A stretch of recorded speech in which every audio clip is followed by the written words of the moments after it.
نحمده ونستعينه ونستغفره ونستهديه ونعوذ بالله من شرور أنفسنا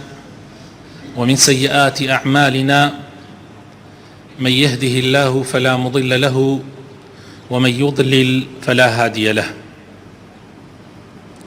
وأشهد أن لا إله إلا الله وحده لا شريك له، وأشهد أن محمدا عبده ورسوله. يا أيها الذين آمنوا اتقوا الله وقولوا قولا سديدا يصلح لكم أعمالكم ويغفر لكم ذنوبكم، ومن يطع الله ورسوله فقد فاز فوزا عظيما. أما بعد، فإن أصدق الكلام كتاب الله، وخير الهدي هدي محمد صلى الله عليه وسلم، وشر الأمور محدثاتها، وكل محدثة بدعة، وكل بدعة ضلالة، وكل ضلالة في النار. إيمان داراني خۆشەویست، خوشک و براوە ڕێزەکان، بەردەوامی لەسەر ژیاننامەی پێغەمبەری خوا صلی الله عليه وسلم هەڵبژاردننی چەند چەمکێک لە ژیاننامەی ئەو پێغەمبەرە مەزنە و سوود وەرگرتن لێی بۆ ژیانی ڕۆژانەمان. ئێمە باسی ئەومان کرد کە پێغەمبەری خوا صلی الله عليه وسلم هاتە مەدینە و چەند کارێکی مەزنی ئەنجامدا. دڵنیابن کە هەرگیز لە هیچ سەردەمێکا و لە هیچ کاتێکا دوژمنان نەخەوتون و واز لە مسلمانان ناهێنن بەویستی خۆیان بەرنامەی ژیانی خۆیان داڕێژن. ئەو مستەحیلە، بە تایبەت لەو کاتە کە پێغەمبەری خوا صلی الله عليه وسلم ڕۆژ بە ڕۆژ خەریکی دروستکردنی دەوڵەتە لە مەدینە، ئەساسیاتی دەوڵەت دروستەکا پێغەمبەری خوا صلی الله عليه وسلم. بۆیە دوژمنان زۆر غەمبارن، زۆر خەفەتبارن و هەوڵ ئەدەن ریزی ناوخۆی مسلمانان تێکدەن، چونکە لە ناوخۆوە ئەگەر ریزیان تێک بچێ هەموو ئیشەکەیان فەشەل هێنێ. هەر دەوڵەتێک ئەگەر لە ناوخۆ ریزەکانی یەک نەبن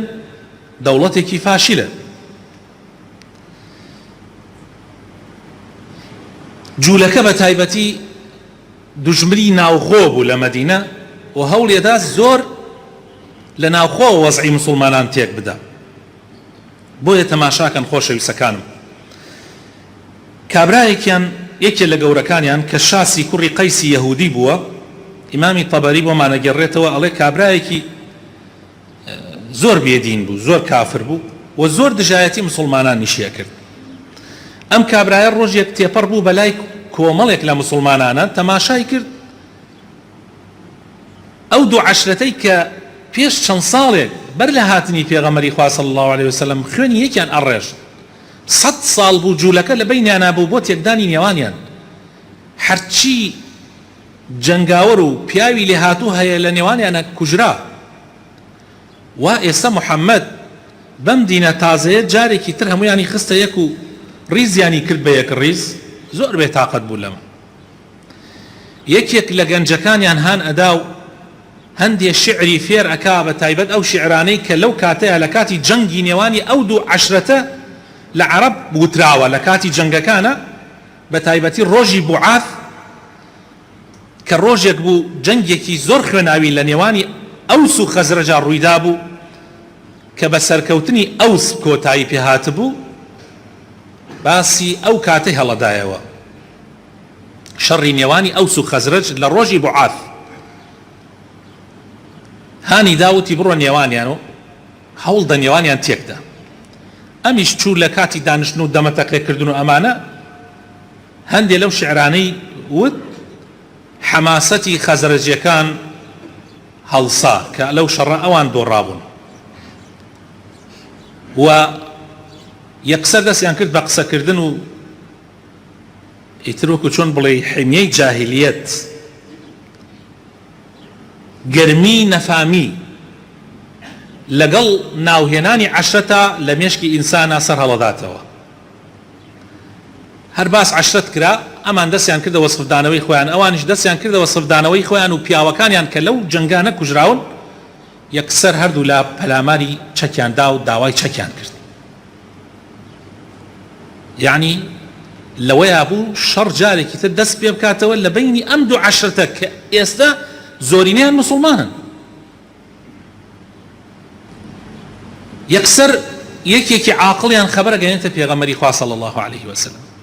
کە پێغەمبەری خوا صلی الله عليه وسلم خەبەری ئەبێتەوە ئەکەوێتە نێوانیان بەپەلە خۆی و هەندێک لە ئەصحابەکانی مهاجرین ئەبوو بەکر و عومەر و ئەوان دێنە نێوانیان و یەکسەر پیان ئەڵێن پێغەمبەری خوا صلی الله عليه وسلم فەرمێ ئەتەدعون الجاهلیە وأنا بين أظهركم جارێکی تر هەم دووبارە گەڕانەوە بۆ ناوهێنانی جاهلیەت و عەشرەت و عەشرەتبازی لە کاتێکە کە من لە نێوانتانە دوای ئەوەی خوای تەعالا بعد أن أكرمكم الله بالإسلام دوای ئەوە خوای تەعالا ڕێزی لێنان و کردنی بە موسڵمان جارێکی تر ئەگەڕێنەوە بۆ شتە بۆگەنەکە وقطع به عنكم أمر الجاهلية وألف بينكم دعوها فإنها منتنة واز لم بانگوازە بێنن بانگوازی جاهلیەت بانگوازی عەشرەتایەتی و نەفامی وازی لێ بێنن بەڕاستی ئەمە بۆگەنە بڕاتە ناو هەر ملەتێکەوە ئەیگەنێنێ عەشرەت و قەوم و ئەوانە ئەوەندە باشە کە لە سنووری خۆی تێپەڕ نەکا کە لە سنووری خۆی تێپەڕی کرد گەیشتە کاتی ئەوەی کەوا ئەم بکاتە شمشێرە و ئەو بکاتە شمشێرە ئەم بکا بە چەکا و ئەو بکا بە چەکا لە حەق و ناحەقا کەوا بوو ئەمە بۆگەنیە ئەمە تێدانی ڕیزی ملەتە. جا ئەم قسانەی پێغەمبەری خوا صلی الله عليه وسلم وەکو ئەوە بوو ئاوی سار بکەی بەسەری ئاگرە زۆر پەشیمانەوە بوون و سەحابەکان زۆر پەشیمان بوونەوە بەڵام ئەوان سەرەتایان بوو لە ئیسلامەتیە نەحەقیان مەگرە جارێکی تر بیر لە عەشرەتایەتی و لە قەومایەتی بکەنەوە بۆیە زۆر پەشیمانەوە دەستیان کرد بە گریان و باوشیان کرد بە یەکتریە ئەوسەکان بە خەزرەجەکان و خەزرەجەکانش بە ئەوسەکانە. خوای تەعالا ئەم ئایەتانەی دابەزان لە قورئانی پیرۆز لە سوورەتی ئالی عیمران ئایەتی 99 تا 105 خوای تەعالا فەرمێ قل يا أهل الكتاب لم تصدون عن سبيل الله من آمن تبغونها عوجا وأنتم شهداء وما الله بغافل عما تعملون. بيان بڵێ ئەی پێغەمبەری خوا صلی الله عليه وسلم ئەی ئەهلی کتاب ئەی جوولەکە على ئەساس ئێوە ئەهلی کتابن ئێوە ئەبێت چاکساز بن ئەبێت چاکەکاری بکەن بەڵام بۆ ڕۆن ئەبنە مایەی فیتنە و ئەتانەوێ ئەوانەی کە ئیمانیان هێناوە بینیان تێک بدن حەزەکەن لار بنەوە لە ڕاستە ڕێگا لا بدەن و لار بنەوە لە کاتێکە ئێوە خۆتان شایەتن ئەزانن ئەم دینە حەقە ئەزانن ئەو لاربوونەوە لاریە وەخراپەیە وما الله بغافل عما تعملون بەڕاستی خوا بئاگان نییە لەم کارە پیسەی ئێوە کە ئەیکەن. ئەمجا خوای تەعالا ڕووەکاتە ئیمانداران و فەرمیە یا ئەیها الذین ئامنوا ئەی ئەوانەی کە ئیمانتان هێناوە إن تطيعوا فريقا من الذين أوتوا الكتاب يردوكم بعد إيمانكم كافرين أجر بجوي هندي لأهل كتاب بكن لو عنيك ناو خواني أنا مسيحي يعني لجولك كان أجر بجوي هن بكن براسي هل تانا قررنا وجاري كتر بوسر يبازي كفر بيديني حتى إيسيش أرواعي خوش يسكن والله هتا إيسيش أجر إيما بقسيان بكين هل ما نقررنا.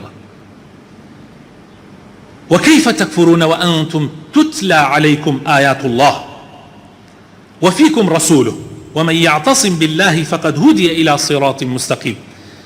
إيوه شون جاريكي تر أقررنا وبوسر كفروا بباوري يعني أو تفريقيا خوش يسكانم أو دوبركيا كبهوي عشرة ولو كانت دروز بوا إيسيش بهوي حزبو بهوي قومية ودروس أبي براسي وكفرة أو كفر بيدينية خوش يسكانم. إيوه شون جاريكي تر أقررنا بوسر كفر بيديني لكاتك كخواي تعالى آياتكاني قرآني بودا بزان قرآن تان لنيوانا أخوين ريتوا آخر حيفني أمتي إسلام تازة بلي والله أما عشرة فلانة وأما عشرة فلانة وأم وصفي خوي باتو أو وصفي خوي أما حزبي فلانة أو حزبي فلانة لكاتك كخواي تعالى قرآن شي لنيوانا دا بزاندنو بسري أنا أخوين ريتوا وبيغمرك هلا نيواني أنا جا بيغمري خاص الله سبحانه أجر يسأل نيوانيش معنا نبي وك لا شو وك جسته بلام سنة كاني بيغمري خاص الله سلام زندو لنا ومانا هر کسی دست بدینی خواه بگری براسي رێگا ڕاستەکەی کردووە بەڵام هەر کەسێ دەست بەو حزبانەوە بگرێ هەر کەسێ دەست بەو عەشرەتانەوە بگرێ و بیکا بە عەشرەتایەتی و بیکا بە حزبایەتی وەڵڵاهی لە ڕێگا ڕاستەکە لای داوە ئیتر با بێتە خۆیە با محاسبەی خۆی بکە يا أيها الذين آمنوا أي أو كساني كوا إيمان دارا اتقوا الله حق تقاته لخوا بترسن خوتان بپارێزن لە نافەرمانەکانی خوا بە شێوەیەکە شایستەی خوای پەروەردگارە ولا تموتن إلا وأنتم مسلمون ممرن إلا بەدیندارێتی نەبێ نەک بە عەشرەتایەتی و حەزبایەتی حەیفە ئێوە سەحابەی پێغەمبەرن حەیفە ئێوە ئومەتی ئیسلامن تازە والله زۆر عیبە واعتصموا بحبل الله جميعا هەمووتان دەست بگرنە دینەکەی خواوە یەک حەبل هەیە کە حەبلی خوایە ئەگەر هەمووتان دەستی پێوە بگرن ئیتر نەجاتان ئەبێ ولا تفرقوا دووبارەکی و تەفریقە لە نێوانی خۆتانە مەنێنەوە واذكروا نعمة الله عليكم دائما نعمتەکانی خوای تعالى لە یاد مەکەن بیخەنەوە بیری خۆتان إذ كنتم أعداء ئێوە پێشا گشتان دوژمنی یەکتری بوون هەر کەسێ بۆ لای خۆی هەوڵێدا إذ كنتم أعداء فألف بين قلوبكم ئێوە دژمون بن خوای تعالى کردنی بە یەک و دڵتانی کرد بە یەک فأصبحتم بنعمته إخوانا ئەمڕۆ بە نعمەتی خوا گشتان بوونە بە برا جاران ئەمە ئەیوت برای دایکی و برای باوکی ئێستا ئەڵێ برای ئیسلامەتی برای دایک و باوکیش ئەوەی برای ئیسلامەتی قایم نییە جاری وا هەیە برایەکت هەیە برای دایک و باوکیە بەڵام بە هیچ شێوەیەک نە لە تەنگانە و لە خۆشییان نییە لەگەڵتا لە خۆشیە حەسوودیت پێ بە لە تەنگانەشە دژمن یعنی دەست ناگرێ یان نییە لەگەڵتا پشتت ناگرێ بەڵام برای ئیمانی لە خۆشیشە دوعای خێرت بۆ ئەکا و حەسوودیت پێ نابە و لە کاتی ناخۆشیشە پشتگیرتە و هاوکارتە ئەی برای ئیمانی باشترە تا برای دنیایی برای دایک و باوکی ئەمجا خوای تعالى أفرمي وكنتم على شفا حفرة من النار ئێوە ئەگەر لەسەر ئەو نەوع ئەو بیرۆبۆچوونەی خۆتان کە لە جاهلیەتە هەبوو لەسەر ئەوە بمایان لەسەر لێواری ئاگری جەهەنەم بوون ئەم تەفریقەیە بە ناوی هەر ناوێکەوە هەیە هەر ناوێکی لێ بنە لەسەر لێواری ئاگری جەهەنەمای بەڵام خوای تعالى فأنقذكم منها خوای تعالى ڕزگاری کردن كذلك يبين الله لكم آياته لعلكم تهتدون خوای تعالى ئاوا ئاەتەکانی خۆیتان بەسەرا ئەخوێنێتەوە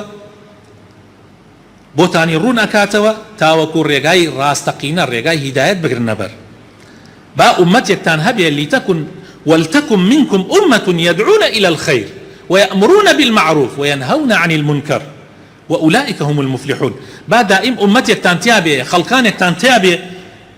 خلق بانكن بولاي تشاككاري أمر بتشاكبكن نهي لخراببكن براسي أوانا سرفرازن ولا تكونوا كالذين تفرقوا واختلفوا من بعد ما جاءتهم البينات من بعد ما جاءهم البينات وأولئك لهم عذاب عظيم وكو أوانا مبن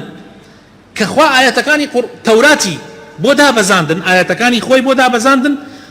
بويرون كردنا بلان دواي أوش أوان ها خريكي تفريقو خريكي دوباركي بون براسي أوانا خوای تعالى سزایەکی زۆر گەورە بە ئازاریانەدا کەوابوو لەم ئاەتانەوە بەمان ڕوون بوویەوە کە ڕێبازی تەفریقە ڕێبازی دووبارەکی ڕێبازی هەرکێ بۆ خۆیی ئەبێتە مای ئەوەی کەوا ملەت زەعیفکە وڵات زەعیفکە قوتت ناهێلێ ولا تنازعوا فتفشلوا وتذهب ريحكم بربرەکانیە مەکن بە هەر ناوێکەوە بێ خۆشەویستەکانم هەر ناوێکی تازەی ئێستا ناوێکی کۆنەی قەدیم هەر ناوێک بێ ببێتە مای بربەرەکانی و هەرکێ بۆ لای خۆی ولا تنازعوا فتفشلوا والله فشل تێرن والله بۆنتان نامێنێ قووەتتان نامێنێ دوژمن بە ئاسانی زاڵە بێ بەسەرتانە ئامان وریای تەفریقە بن ئەمجا قورەیش خۆشەویستەکانم ئەوانەی لە مەککە کافرەکانی مەککە مشریکەکانی مەککە ئەوانیش لە لای خۆیانەوە هەوڵیان ئەدا نێڵن ئەم دەوڵەتە پێ بگات چونکە ئەیانزانی پێغەمبەر و مسلمانان کە ئەوان حتا سەر ئێسقان دژایەتیان کردن لێیانیان کوشت پارە و ماڵەکانیان داگیر کردووە ئەمانە ئەگەر بەیانی دەستیان بڕوا بۆ ئەوان زەرەرە بە عەقڵی خۆیان بۆیە ئەوانیش لە لای خۆیانەوە محاولاتیانە کرد بە هەموو شێوازێک بینی مسلمانان تێکدەن یان هەر لە مەدینەیە وەزعی مەدینە تێک بچێت نامەیەکیان نارد بۆ سەری مشریکەکان عەبدوڵڵای کوڕی ئوبەی کوڕی سەلول کە گەورەی خەزرەج بوو ئەمە بەتەما بوو ببێ بە مەلیکی مەدینە پێش پێغەمبەری خوا صلی الله علیه وسلم ئەم کابرایە هێشتا نەبووە مسلمان عەبدوڵڵای کوڕی ئوبەی ئەمە چیرۆکی ئەم پیاوە درێژە لە داهاتووشە باسی بیسین نامەیەکیان نارد وتیان ئێوە داڵدەی محەممەد و جەماعەتەکەیتان داوە پەنایانتان داوە ئێمەش واستان لێ نایەنین بەو شێوە يعني إنكم آويتم صاحبنا وإنا نقسم بالله يعني سوێنیان بەخوا ئەخوارد کەوا لەگەڵ محەممەد و لەگەڵ ئەوەشا کە داڵدە و پەنایدا بجەنگن یان دەربەدەریان کەن لە وڵاتی خۆیان دەریان بکەن یان بە قووەتێکی زۆرەوە دێینە سەرتان ئەمەش هەڕەشە بوو و هەڕەشەی خەڵکی مەکەش کافرەکانی مەکەش کەم نەبوو براینە قووەتێکی زۆر بەهێز بوون یەکەم قووەت بوون لە جەزیرەی عەرەب لە دوورگەی عەرەب لە نیوە دوورگەی عەرەب ئەوان هێزی یەکەم بوون بۆیە هەڕەشەکەیان اعتیادی نەبوو لەبەرەوە عەبدوڵڵای کوڕی ئوبەی کە خۆی هەر بە تەمای شتێک بوو هەرقینی لە پێغەمبەر بوو صلی الله علیه وسلم هەندێک لە مشریکەکان کۆ ئەکاتەوە بڕیار ئەدا لەگەڵ پێغەمبەر و لەگەڵ ئەوانەیە کەم لەگەڵیان مسلمان بوون شوێنی کەوتون لەگەڵیانە بجەنگێ قواتێک کۆ ئەکاتەوە لە ناو مەدینە ئەمیش کێشەیەکی گەورەیە با مشریکەکان لەگەڵ مسلمانانە بێ یعنی هەردوو تەرەف مسلمانیش نەبن بەس کێشەیەکی گەورەیە لە ناو وڵاتێکە دووبەرەکی دروست ببێ زۆر خەتەرە دائما وڵات هەموو نەوعێکی تایە مسلمانان و کافر و هەموو خەڵکی هەتا جوولەکەش بە یەک و ئەژێن نابێ بێڵی تەفریقە دروست ببێ نابێ بێڵی کێشە دروست ببێ بۆیە خەبەر گەیشتە پێغەمبەری خوا صلی الله علیه وسلم کەوا هەم خەریکە کێشە دروستە بێ پێغەمبەری خوا صلی الله علیه وسلم گەشت پێیانە و فەرمووی لقد بلغ وعيد قريش منكم المبالغ ما كانت تكيدكم بأكثر مما تريدون أن تكيدوا به أنفسكم ئێوە ئەو هەڕەشانەی قورەیش کە بۆ ئێوە دێ دیارە تەئسیری کاریگەری زۆر بووە لە سەرتان و گەیشتۆتە حەدێ خەریکە نێوانتان تێکەدا یان ئەبێتە مایەی ئەوەی کەوا کوشتارێک لە نێوانتانە دروست بێت زۆر لەوە زیاتر ئەگەر ئەوان بێنە سەرتان یعنی قورەیش خۆی ناتە ئێوە خەریکە یەکتری ئەکوژن ئەخر ئەمە کەی عەقڵە قورەیش هەڕەشەیەکی کردووە خەریکە ئەبێتە مایەی ئێوە برای یەکن کەسی یەکن خەریکە یەکتری ئەکوژن چۆن ئەبێ شتی وا جا پێغەمبەری خوا صلی الله علیه وسلم فەرمووی تريدون أن تقاتلوا أبناءكم وإخوانكم أتانوي أما زياتر روي كذا كافر كان أو كافراني كيشتان كافر بون لمدينة مشرك بون ما بونو لسر كفر وكو عبد الله كر يبي جماعتك في غمر خاص الله صلى الله عليه وسلم فرمي أتانوي لقل براو من على خاني خوتانا بجنجن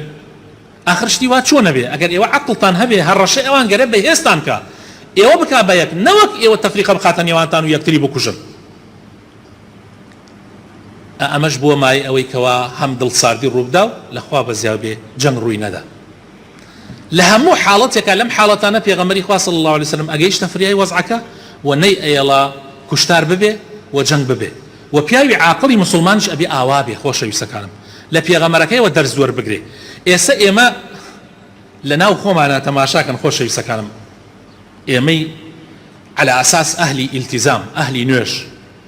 ئایا وەکو پێغەمبەری خوا صلی الله علیه وسلم تعاملەکەین و هەڵسوکەوتەکەین ئێمە کۆمەڵێکمان هەیە لە ناو خۆمانە باقی مسلمانانی ئەهلی مزگەوت کافرەکە يعني تصورەکەن خەڵکانێکەیە تا ئیلتیزامیان زیاتر ببێ بە دینەوە زیاتر بەرامبەر بە مسلمانانی ئەهلی مزگەوت بوغزاوی ترە ئەنواع و ئەشکاڵ و ناوی ئەگەڕێ ناو ناتۆرە بە مسلمانان ئەدۆزێتەوە مع العلم ئەبێ ئێمەی ئەهلی مزگەوت لەم وڵاتە ببینە هەوێنێک بۆ ئەوەی ئەم وڵاتە تێک نەچێت ئەبێ ئێمە هۆکارێک بین بۆ ئەوەی ملەتی کورد بە تایبەت کە ئێمە لەناو کوردستانە ئەژین من باسی کوردستانەکەم ئێستا ئەبێ ئێمە ببین بە هەوێنێک بۆ ئەوەی وەزعی خەڵک تێک نەچێت بۆ ئەوەی خەڵک بە ناو ناتۆرەی ئەملاو ئەولاوە نەبنە بای ئەوەی کەوا ئەم وەزعمان لێ تێک بچێت هەرچی لە کوردستانە ڕوو ئەدا لە سلبیات و لە خراپە و لە گەندەڵی هۆکارەکەی تەفریقەیە والله هۆکارەکەی تەفریقەیە خۆشەویستەکان هۆکارەکەی دووبەرەکیە ئەگەر دووبەرەکی نەمێنێ ئەگەر حزبایەتی نەمێنێ ئەگەر عەشرەتایەتی بەکار نەهێنرێ بۆ لە یەکترازان و دووبەرەکی لەناو ئەم ملەتەی ئێمە ینی ئەم ملەتەی ئێمە زۆر شتی جیاواز يعني ئێستا ئەم حزبانە بوونەتە سەبەبەوەی ئەم داهات بەلایەکە بۆ خۆی ئەبا ئەو داهات بۆ خۆی ئەبا بەس بۆ جەماعەتەکەی خۆی ئەوش بەس بۆ جەماعەتەکەی خۆی ئەو حزبەکانی تریش هەر یەکێک ئەگەر فرە قسە بکە شتێکی پێدەن و تۆش بڕۆ بە خۆ ماڵی خۆت دانشە بەس ئەو خەڵکە فەقیر و هەژارە کە نەسەر بە ئەمان و نەسەر بە ئەوان و نەسەر بە خەڵکن بێک دەسڵات ئەو خەڵکە فەقیر و هەژارە تیا چوون هەر ئەوان خەسارەکەن ئەمە سەبەبەکەی چیە سەبەبەکەی تەفریقەیە سەبەبەکەی دووبەرەکیە ئەگەر دووبەرەکی نەبێ یەک حکومەتی هەبێ هین هەمووان بێ یەک حکومەت ئەم وڵاتە بباتە ڕێوە هیچ سەر بە حزبی فلان و سەر بە حزبی فلان نەبێ ئەم کێشانە نابێ کەوابوو تەفریقە هەموو مەلەتێتێکەدا دووبەرەکی هەموو مەلەتێتێکەدا ئیتر لەژێر هەر ناوەکە هەیە خۆشەویستەکانم کەوابوو من و تۆی مسلمان نابێ بێنین وەزعی وڵاتەکە شتێک بچێ وەکو پێغەمبەری خوا صلی الله عليه وسلم نەیەڵا وەزعی بینی کافران و مسلمانان شتێک بچێ نەوەک بێ لە ناو مزگەوتیشا تۆ تەفریقە بنیتەوە خەڵکانێکەیە لە ناو مزگەوتە بە دوای شتی بچووکە ئەگەڕێن مەلای مزگەوتەکە یەکەم کەس ئەدەن لە سەری مزگەوتەکە ئیمامەکە جای خۆی ئیمام یعنی پێشەوا ئیمام یعنی پێشەوا تۆ داد لە پێشەواکە خەڵکەکەی تریشتیاچی ئیتر تەواو تۆ کەوتت پێشەواکە کافرە کەوتت پێشەواکە مبتەدیعە ئیتر خەڵکەکەی تر شەروایە شتە وردەکان کۆ ئەکەنەوە بەو شتە وردانە تەفریقە دروستەکەن لە ناوی مسلمانانە مع العلم ئەبێ ئەهلی مزگەوت هەوێن بن بۆ هەمووان هەمووی بکەن بە یەک ئایا ئێمە وەکو پێغەمبەر معامەلاکەین یا ئێمە لە پشتێکی شۆ نوێژ ناکەین کابرایە شتێ جوانی نووسی بۆ ڕۆژە نووسی بووی کاکە ئێمە لە ناو یەکە نامان کرێ گشتمان ئەهلی یەک مزگەوت یعنی لە کوردستانە هەست حتا دوو مەذهبیش نییە نەک دوو دین ئیسا شیعە و سونە لە خوار هەیە بەس لێرە شیعە و سونەشمان نییە بەگشتی سونەیە لە شوێنەکانی تر و وڵاتەکانی تر وەکو میسر حەنەفیان هەیە مالیکیان هەیە شافعیان هەیە حەمبەلیان هەیە ئێمە لە وڵاتی مەگشتی شافعی مەذهبە حتا مەذهبەکەشمان یەکێکە یعنی ئێمە هەموو شتەکانمان یەکە بەڵام سبحان الله لە یەکە خوێنین زۆر مشکلەیەکی گەورەیە خۆشەویستەکانم ئەبێ ئاگامان لێ بێ ئەبێ لە ژیاننامەی پێغەمبەرەوە صلی الله عليه وسلم ئێمە دەرس وەربگرین داواکارم خوای تعالی بخاتر ناو جوانەکانی خۆ ڕەحمان پێ بکە هیدایەتمان بدە نوری ئیمان بخاتە دڵەکانمانەوە یا ڕەبی دامەزراومان بکەی یا ڕەبی خوایە ئیمانمان وا پێ بکەی کە ببینە هەوێنێک بۆ ئاشتی و بۆ هێمنی و بۆ تەبایی لە وڵاتە یا ڕەبی خوایە بخاتر ناو جوانەکانی خۆت بۆ خاتر ئیسمی عەظەمی خۆت یا ڕەبی ئیسلاحی حاڵمان بکەی شیفای نەخۆشەکانمان بدەی ڕەحم بە مردوەکانمان بکەی یا ڕەبی خوایە کوردستان بەرەو خێر و بەرەکەت ببەی تەفریقە و دووبەرەکی تیان نەیەڵی یا ڕەبی خوایە بۆ خاتر ناو جوانەکانی خۆت بۆ خاتر ئیسمی عەظەمی خۆت یا ڕەب العالەمین خوایە یا ڕەبی خوایە کاربەدەستانی ئەم وڵاتە ساڵح و دادپەروەرکەی بەرەو چاکە بیان بیتەوە خوایە یا ڕەبی خوایە بۆ خاتر ناو جوانەکانی خۆت بۆ خاتر ئیسمی عەظەمی خۆت غەزەبی خۆتمان لەسەر هەڵبگری گرانی و قات و قڕی لە وڵاتە نەیەڵی یا ڕەب العالەمین ئامین ئامین ئیماندارێنی خۆشەویست